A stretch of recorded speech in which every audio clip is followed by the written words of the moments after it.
Puedes decidir muchas cosas y equivocarte, y ¿sabes qué? No pasa mucho cuando vayas a morir, pero pasa demasiado si elegimos de una forma errónea acerca de Jesucristo. Y eso es lo que hoy vamos a estar viendo. En el año 2012 sucedió algo que conmocionó una pequeña ciudad en España. Era la comunidad de Borja en Zaragoza, España. Y en esa comunidad existe un templo católico, y como en todo templo había varias pinturas. Y una de ellas era de Jesucristo, pintada más o menos en el siglo XIX. Y tenemos la imagen en la pantalla. Y esta pintura se estaba desgastando, el material de la pared se estaba cayendo, afectando esta pintura que era pues muy querida por aquella comunidad. Y una mujer de 80 años decidió hacer algo. Decidió que quería arreglarla, que no podía quedarse así, que era muy valiosa para dejarla perderse. Así que Cecilia Jiménez, en su afán de ayudar a la iglesia local, transformó radicalmente la imagen de Jesucristo. ¿Quieren ver cómo quedó?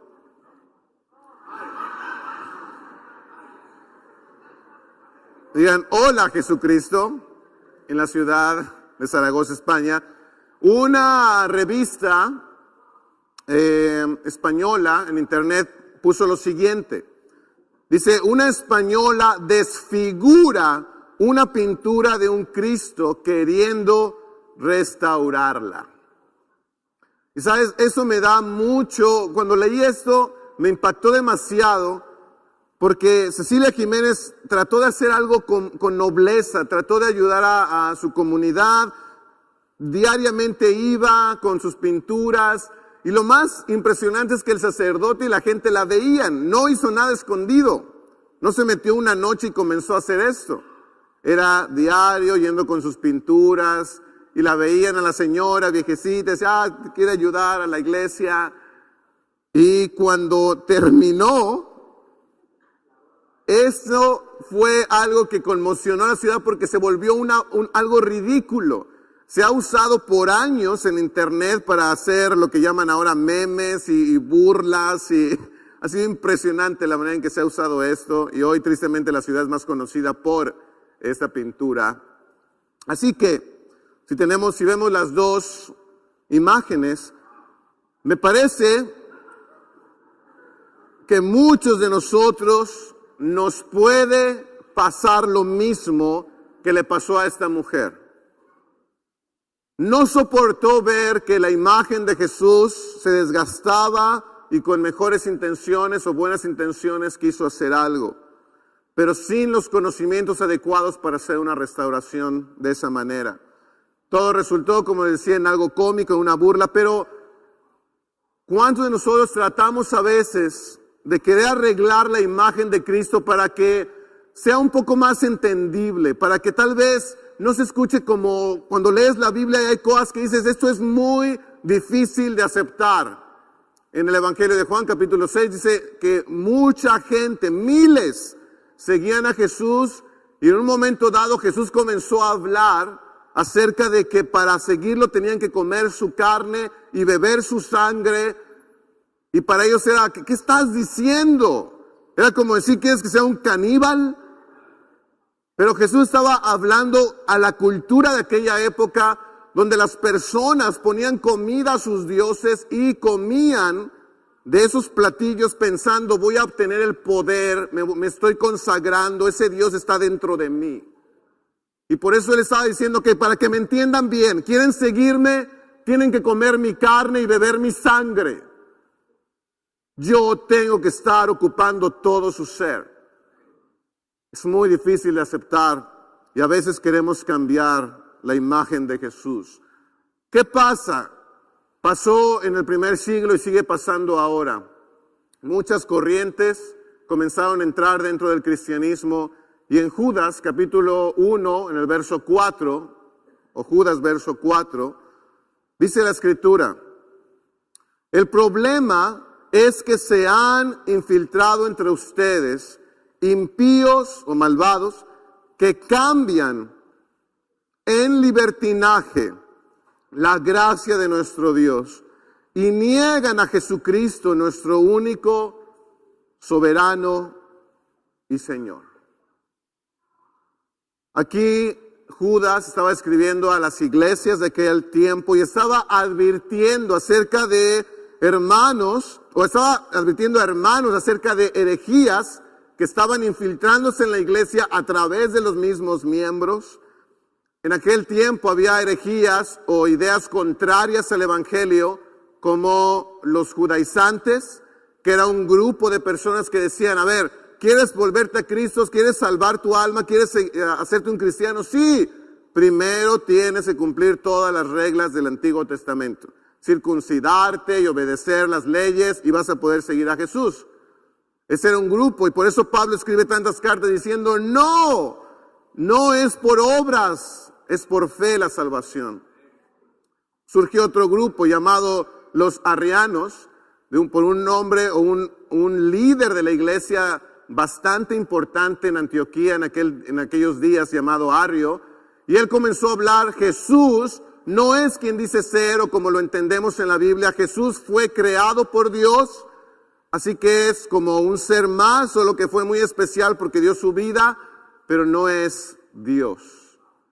Y fue una idea que se infiltró poderosamente en la iglesia hasta que se venció a través de estudio y conocimiento, hablando de que eso no era. Después estaban los gnósticos, y varios de estos grupos, aún ideas hoy persisten en varias religiones. Cuando lo estudiamos profundamente, los gnósticos decían, Jesús no vino en carne, porque la carne es pecaminosa. Jesús vino en espíritu, así que lo que vimos de él era como una especie de plasma que podías ver, pero era un espíritu en realidad. Entonces la crucifixión y el dolor, todo fue un teatro porque no tenía carne. Pero también se infiltró y hasta nuestros días, de diferente manera se sigue hablando de esto. ¿Qué pasa? Buenas intenciones, pero transformando la imagen de lo que Cristo es. Y muchas veces las mentiras más grandes se introducen en nuestra vida o en nuestras iglesias, no de forma escandalosa, sino muy sutiles. ¿Sabes cuándo una iglesia o una persona es más susceptible al engaño? Cuando esa persona o cuando esa iglesia está cómoda, cuando vive en el confort, cuando no hay un enfoque en las cosas eternas, sino más bien en qué es lo que sigue en este mundo. ¿Qué sigue para mañana? Mis preocupaciones materiales son más grandes. Cristianos adormecidos que no les interesa estudiar profundamente las Escrituras, sino dependen de lo que reciben semana con semana en algún lugar. ¿Sabes? Ese es el tipo de personas más fáciles de engañar. Las que niegan a Jesús como Señor. Por eso Judas dice, están negando. Y cuando negamos a Jesús tal como la Biblia lo describe, ¿sabes cuál es el gran problema? Que o nos aprovechamos de su gracia o no hacemos caso a la gracia de Dios para dar paso a esfuérzate, esfuérzate, esfuérzate si quieres ser salvo. Los dos son erróneos, las dos ideas. En Juan 14:6, vemos una gran verdad por lo cual es importante defender la fe. Dijo Jesús, yo soy el camino, la verdad y la vida. Le contestó Jesús, nadie llega al Padre sino por mí. ¿Sabes? Eso es bien importante. Jesús estaba sacudiendo y aún hoy sacude el mundo con declaraciones así. A veces lo leemos, pero ¿no te parece escandaloso esto? Cuando hay tantas religiones, cuando hay tantas formas de pensar, que un hombre se levante y diga, yo soy el camino, yo soy la verdad, y nadie llega al Padre si no es a través de mí. Ahora, ¿por qué hablar de elección? ¿Por qué hay que elegir? ¿Por qué no simplemente mantenernos a la distancia sin elegir nada? Simplemente apáticos acerca de este Jesús, simplemente ajenos a Él, ignorarlo nada más. ¿Por qué no? ¿Por qué no es una opción esa?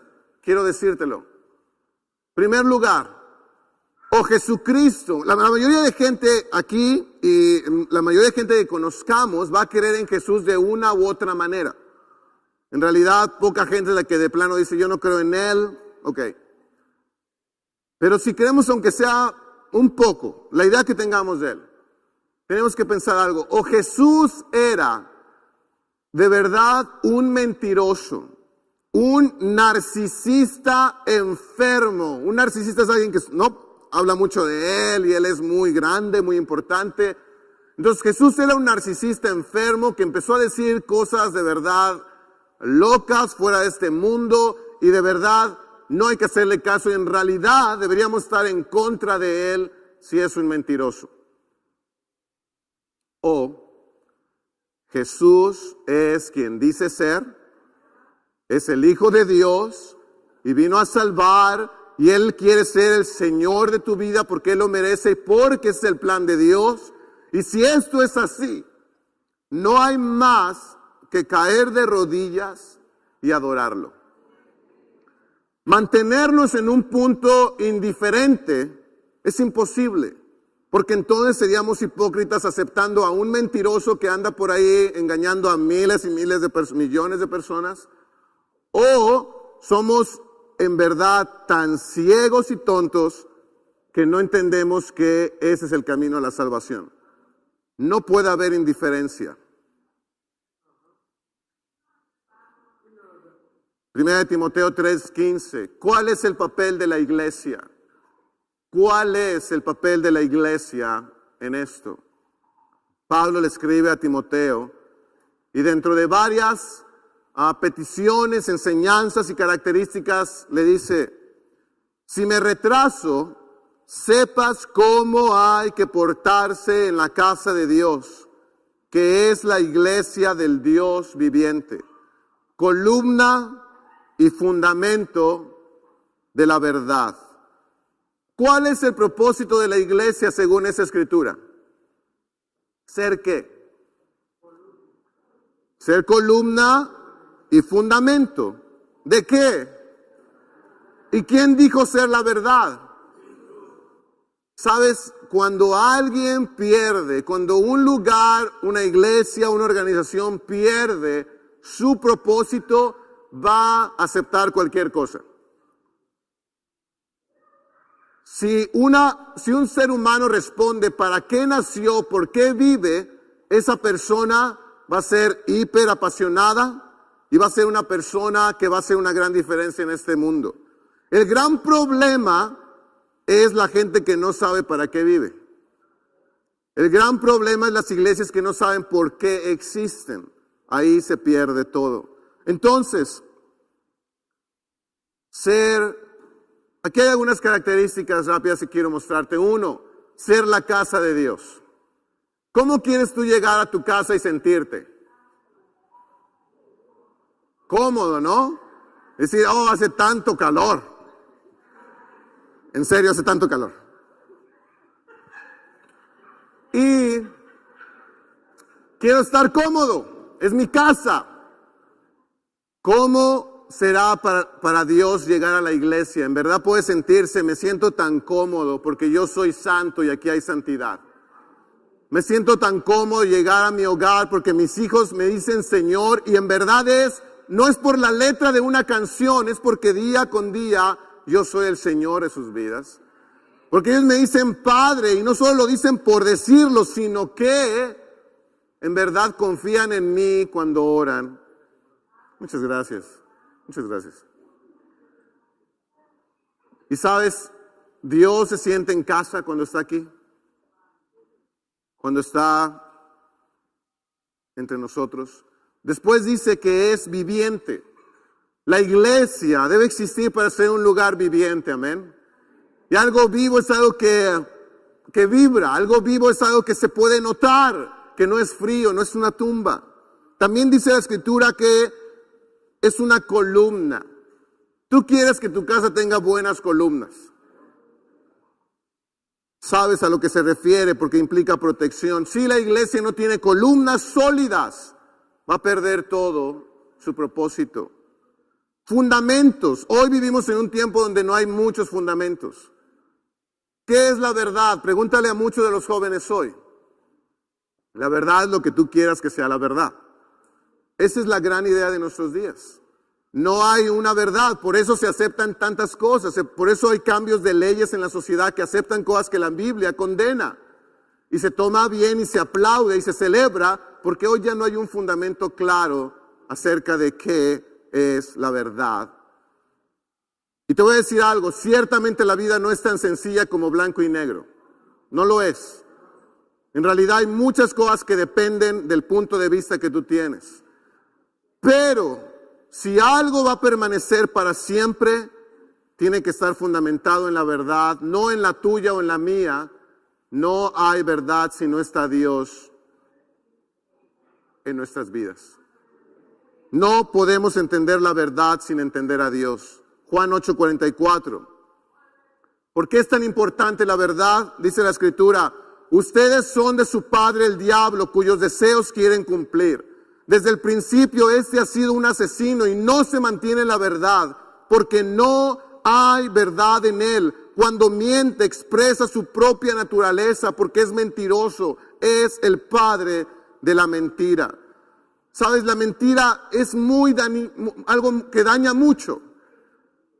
Y sabes, hay estudios por donde sea de que niños que crecen en hogares o en ambientes llenos de mentira, son después adultos llenos de problemas psíquicos, de problemas emocionales, enfermedades que pueden verse en su cuerpo y todo con un producto del miedo y la desconfianza. ¿Con quién confiar si mis padres no pueden decirme la verdad? ¿Por qué decir la verdad si en casa ni siquiera se practica? Si me dicen algo y después descubro que es otra cosa, me prometen algo y nunca lo cumplen. ¿Cuántos niños hoy crecen en ambientes así? ¿Cuánto permites que eso sea así en tu propia casa? Sí voy a hacerlo, sí voy a cambiar. Termina siendo una mentira. ¿Sabes qué? Ya he escuchado ese cuento antes. No hay ningún esfuerzo, no dices la verdad. ¿Y sabes por qué la mentira es algo que Dios detesta? Porque eso nos lleva a traicionarnos. Realmente la traición a uno mismo. Una vez estaba leyendo un estudio que hablaba por qué el mundo está como está y daban una explicación, una buena idea acerca de hoy la gente se autotraiciona constantemente. Por ejemplo, imagínate, nació un bebé en tu casa y tú eres el esposo, la madre está a tu lado, el bebé está dormido y comienza a llorar de repente en su cuna y tú eres el primero que despierta. Y dices, voy a cargar al bebé para que duerma. Pero después ves el reloj, son las 3:30, casi me tengo que levantar. No, yo tengo que trabajar. Mi esposa ni trabaja, que ella se levante. Además, yo soy aquí el que da más aquí, ella ni aporta nada. ¿Por qué no se levanta? Qué egoísta es mi esposa. Todo eso, estás acostado, ¿eh? ¿Y sabes cuál fue el primer deseo que esa persona tuvo? Levantarse y tratar de dormir a su bebé. Pero viene la traición a sí mismo. Y después esa traición lo que lleva es a pensar más de ti y menos del otro. Y esa traición te lleva a pensar, a justificarte. Yo no lo hago por... Y esa cadena destructiva nos lleva a vivir alejados unos de otros. Y después cuando la esposa se levanta, ya estás bien enojado. Y ella, ¿por qué te enojaste? Por todo el infierno que hiciste durante mucho tiempo atrás. ¿Te ha pasado? ¿Por qué estás enojada? Parece que no pasó nada, pero algo pasó mucho tiempo atrás en la mente o en el corazón. Satanás es el padre de la mentira y quiere que creamos mentiras. Quiere que nos traicionemos, quiere que traicionemos a los demás y sobre todo quiere que traicionemos a Dios porque eso nos desconecta de Él. Eso nos separa de Él. Y nos pone a pensar, pero yo soy mejor. ¿Sabes qué? Yo no puedo ocupar mi tiempo en estar orando, tengo que trabajar. Yo no tengo mucho tiempo para leer la Biblia, tengo muchas cosas enfrente. Yo no tengo tiempo para cuidar a otras personas o ayudarles a conocer del Evangelio. Que lo busquen ellos. Y comenzamos a autotraicionar, a traicionar, cuando te aseguro que la mayoría de nosotros el primer deseo que tenemos es estar bien con Dios, estar bien con los demás, servir, amar. Son los primeros deseos, pero al traicionarnos comenzamos a poner muchísimas barreras. Satanás quiere atacar la imagen de Cristo. ¿Por qué? ¿Por qué es tan importante la mentira? Hebreos 1:3. El Hijo es el resplandor de la gloria de Dios. ¿De quién está hablando? Entonces, el Hijo es el resplandor de la gloria de Dios, la fiel imagen de lo que Él es, y el que sostiene todas las cosas con su palabra poderosa. ¿Por qué crees que para el diablo es tan importante quitar la imagen que tiene Cristo y dejarla como algo con que podamos burlarnos de ella? Porque dice la Biblia que es Jesús la fiel imagen de Dios. Si yo borro las características de santidad, de justicia, de amor, de perdón, si yo borro las cualidades de Jesús, de paciencia, de amabilidad, de confianza, si yo quito eso de en medio, me queda un Dios de cual burlarme, de cual, si Él me pide algo, ahorita no tengo tiempo. Si Él dice algo en su palabra, no, es de acuerdo como tú lo ves, yo lo veo diferente. ¿Quién le va a hacer caso?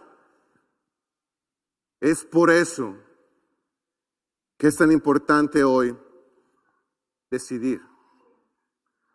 Y te voy a decir algo, una relación con Cristo siempre nos va a llevar a tener una relación con Dios. Si hoy tú nos estás visitando, ¿por qué hacemos todo esto? Porque anhelamos también que tú quieras conocer a Cristo Jesús a través de su palabra. ¿Por qué? Porque Él nos va a llevar a conocer más a Dios. Yo a Dios no lo veo, pero Jesús vino a la tierra y fue visto, fue tocado. Además, Dios es emocionante. Dios es soberano, Él es perfecto, Él es glorioso, detallista, amoroso, justo, paciente. Con Dios no hay lugar para la aburrición. En Dios no hay lugar para, escucha bien esto último, para la decepción. Cada vez estoy más convencido que cuando alguien no quiere nada con Dios y alguien no quiere nada con Cristo, es más porque ha tenido hasta ese momento una relación con los hombres, con las religiones, con las instituciones, más que con Dios. Porque a veces en las iglesias uno sí se aburre y uno sí se decepciona y uno sí se cansa. Dios no produce eso. Ahora más que nunca necesitamos convicción de mi relación con Dios debe ser lo más sagrado y lo más importante que hago día con día. Juan 8:31 dice la Escritura, Jesús se dirigió entonces a los judíos que habían creído en Él y les dijo, si se mantienen fieles a mis enseñanzas, serán realmente mis discípulos y conocerán la verdad y la verdad los hará libres. ¿Dónde podemos conocer esta verdad de la que habla Jesús? Conoce sus palabras. ¿Qué quiere Él? ¿Que la conozcas nada más? No, que seas fiel a ella. Pero no podemos ser fiel a alguien a quien no amamos. Y no podemos amar a alguien a quien no conocemos. Juan 18:37, Jesús está hablando más de para qué vino a este mundo y dice, así que eres rey, le dijo Pilato, eres tú quien dice que soy rey. Yo para esto nací y para esto vine al mundo, para dar testimonio de la verdad. Todo el que está de parte de la verdad, escucha mi voz. Jesús no dice, yo nací para ser rey. No dice, yo nací para ser rico o yo nací para ser obedecido. Él dice, yo nací para ser o para dar testimonio de la verdad. Jesús tiene una misión y es ofrecernos conocer la verdad. ¿Por qué? Porque la verdad nos hace libres. ¿Te has preguntado cuándo fue la última vez que dijiste, ¿por qué no dejo de mentir? ¿Por qué no dejo de ir a la computadora y mirar lo que no debo mirar? ¿Por qué no puedo parar de alzar la voz cuando estoy con mi familia? ¿Por qué no puedo dejar estos celos, esta inseguridad? ¿Por qué no puedo parar de mentir, de querer quedar bien con todos? ¿Por qué? Jesús vino a hacernos libres. Si no conocemos la verdad, no hay libertad. Y hay una pregunta que tal vez nos hacemos. Juan 8, 18, 38 dice, ¿y qué es la verdad?, preguntó Pilato. Buena pregunta. Y te voy a dar una definición resumiendo todo, tal vez, o mucho de lo que habla la Biblia. La verdad podemos entender como lo que es coherente con la mente, voluntad, carácter, gloria y ser de Dios. Cuando te preguntes, ¿qué será la verdad?, tienes que ir a ver qué tiene relación con los pensamientos, con la voluntad, carácter, gloria y ser de Dios. Voy a saltar 2 escrituras hasta Timoteo. 1 Timoteo 4:16. ¿Qué debemos hacer? ¿Cuál es la decisión? ¿Por qué hay que elegir o qué hay que elegir? 1 Timoteo 4:16 dice, ten cuidado de tu conducta y de tu enseñanza. Persevera en todo ello, porque así te salvarás a ti mismo y a los que te escuchen. Sabes, existen muchas cosas que podemos decidir y equivocarnos, como te decía al inicio. Oh, me equivoqué con quién me casé. Me equivoqué de trabajo, eso no era. Lo que estudié y la deuda que tengo ahora. ¿De dónde vivo? La casa. Te voy a decir algo. Con la muerte se va a acabar tu preocupación. En serio. No creemos en el divorcio. Donde te casas, pues vendes tu casa. No estudiaste lo que querías, pues estudia otra cosa. Whatever, haz lo que tú quieras. Pero, si decidimos mal en cuestión de 2 cosas, no miramos cómo vivimos y la enseñanza que recibimos en Cristo, dice la Biblia que el impacto es eterno. Así que, si tú dices, conozco la verdad, lo importante es, ¿y la vives? ¿Y la practicas? O podemos decir, yo tengo una buena vida, yo no miento, yo no robo, yo no me drogo, yo no soy infiel a mi esposa. ¡Qué bueno! ¿Qué sabes tú de Dios? ¿Qué enseñanza tienes para obedecerlo a Él y saber qué quiere de ti? Las 2 cosas son las 2 alas con las que vuela la fe acerca de la salvación. Y yo quiero animar a todos, quiero exhortarte, no te conformes con lo que recibes aquí los domingos. No te conformes con clases, ni siquiera en internet. Busca en la Biblia, tú y Dios, ruégale, háblame el día de hoy, Señor. Yo tengo una relación contigo, yo te creo a ti, háblame a mí. Sé que le hablas a predicadores, sé que le hablas a personas, pero a mí, ¿qué quieres de mí? Estudia la Biblia de una forma en la que cuestiónate. Si no has crecido últimamente, si no estás cambiando, si no estás dejando algún pecado, cuestiónate en qué crees. Y ora a Dios por poder tener más discernimiento, porque Jesús nos hace libres. Al final nos queda un Jesús que a mucha gente no le gusta o un Jesús que podemos manipular. Nos toca elegir y tu elección será para toda la eternidad. Dios les bendiga, hermanos.